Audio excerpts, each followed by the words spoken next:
Hello and welcome to LalloLand. I'm Mama Lallo and I'm reading the story called Splish, Splash, Splat by Rob Scotton. I love this kitty. He's a big black kitty with nice fur and a curved tail and tiny paws and little floaties on his arms, and he's in a big floaty because he's going in water. Splat purred happily in his sleep as candy fish of all shapes and sizes swam through his dreams. He reached out to catch one. When his mom threw open the curtains, "Time to get up," she called. The candy fish melted away. "Come back, little fishes," Splat sighed. "Oh, I almost forgot," said Splat's mom. "Spike's coming over for a play date after cat school." "Spike, Spike, Spike!" spluttered Splat.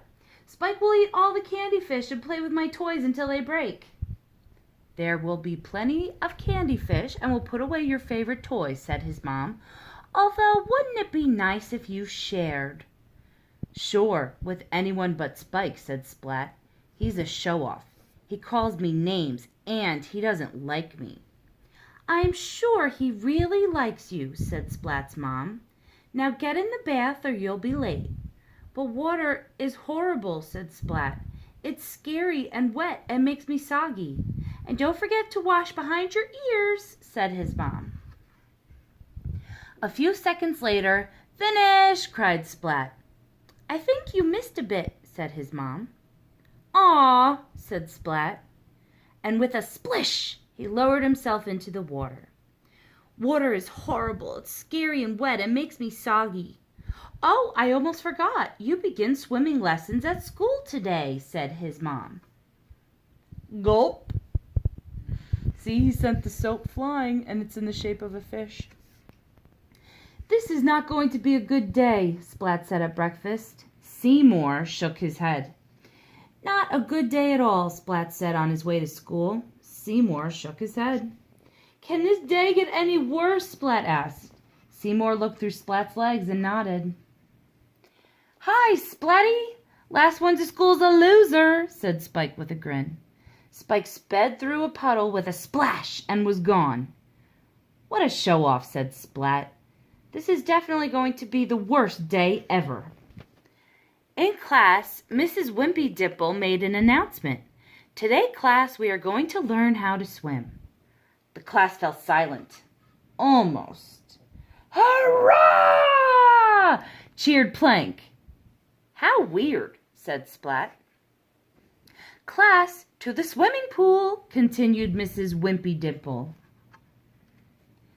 The class of kittens lined up by the pool. "Splat forgot to put on his swim trunks," teased Spike. Everybody laughed. "No, I haven't. They're black and furry," Splat replied. "It's time to get into the water," said Mrs. Wimpy Dimple. "Yippee!" cried Plank, and he jumped into the pool. "That's really weird," said Splat. "Me next!" cried Spike. Spike rushed up to the pool edge, but then he stopped and stepped back.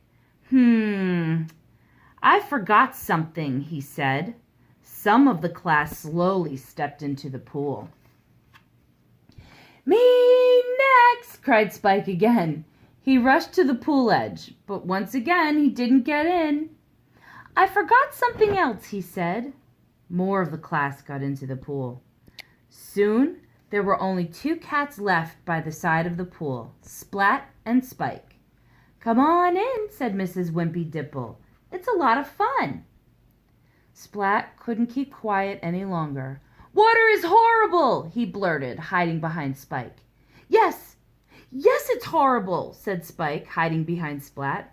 "Water is scary and wet," they cried together. "And it makes us soggy." Splat was confused. He thought that Spike wasn't afraid of anything, but Spike was just as scared as he was. Splat felt sorry for him. Splat looked at Seymour. "Aha!" he thought. Then Spike saw the strangest thing. A candy fish floated in front of his face. Spike tried to catch it. He missed. He tried again and again, but still couldn't catch it. Then he made one last effort and finally, yum! Then Spike realized that he was standing in the swimming pool. How did that happen, he wondered.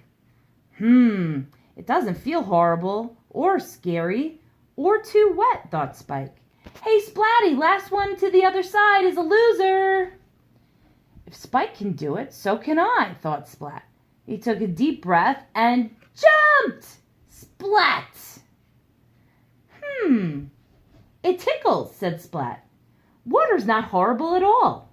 Splat called to Spike. Last one to the other side is a loser. Later that day, Spike went over to Splat's house. He ate lots of candy fish and played with Splat's toys, but he only broke one. He also gave Splat the perfect present. Swim trunks! I hope you have a great day. Enjoy!